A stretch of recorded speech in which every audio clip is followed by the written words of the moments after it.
interested in other people that I don't remember them from one day to the next. I do care about my friends, my family and colleagues, and I do not have a mental health issue.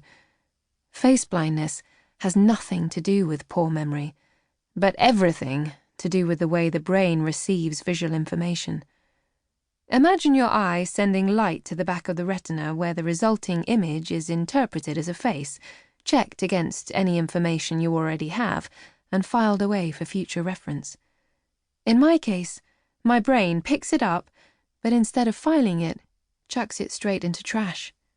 It doesn't even stay in trash. I could be talking to someone, turn away, and next time I looked it would be as though I'd never met them before. In and out in a millisecond. But only with faces.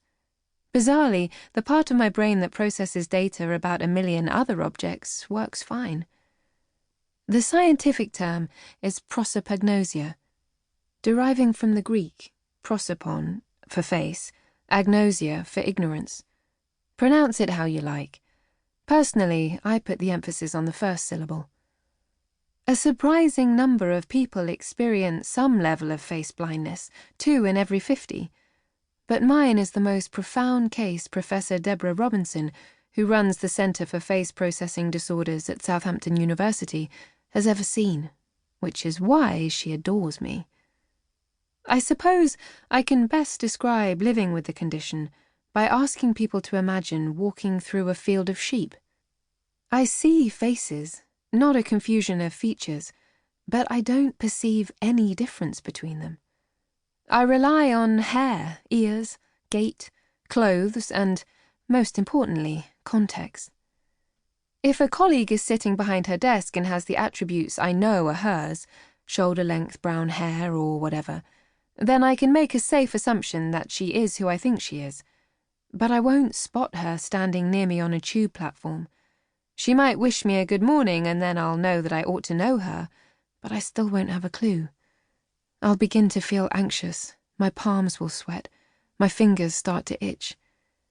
Imagine not being able to recognize your husband, your child, your neighbor. Imagine seeing a stranger walking towards you and then realizing that you are walking towards a mirror. Imagine introducing yourself to a close friend at a party, or being expected to introduce people, especially when both assume you know them. Wriggle out of that one.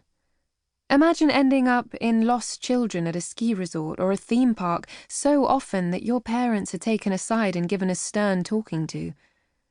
Imagine going into a nursery to pick up your toddler and attempting to take the wrong one. When I open the bathroom door, I leave the light on so that it shines into the corridor, onto the pale laminate floorboards. I smile at our clothes strewn along them, and I'm about to reach for his coat when something stops my breath. I stand, transfixed, as the vent axia fan whirs. I pick his shirt up, let it flop across my hands, then drop it as if it had suddenly wriggled into life. The shirt is blue. I blink, frowning, then pick it up again.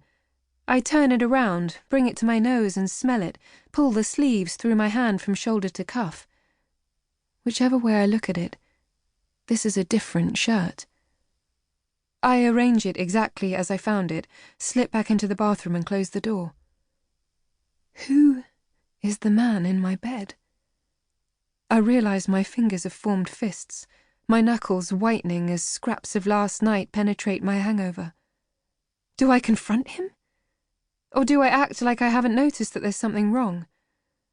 I close my eyes and search my dulled memories. Imagine waking up to discover the man lying beside you is not the man you thought you invited into your bed last night. Pink shirt. Blue shirt. What happened? What happened to me? 2. Laura. The day before.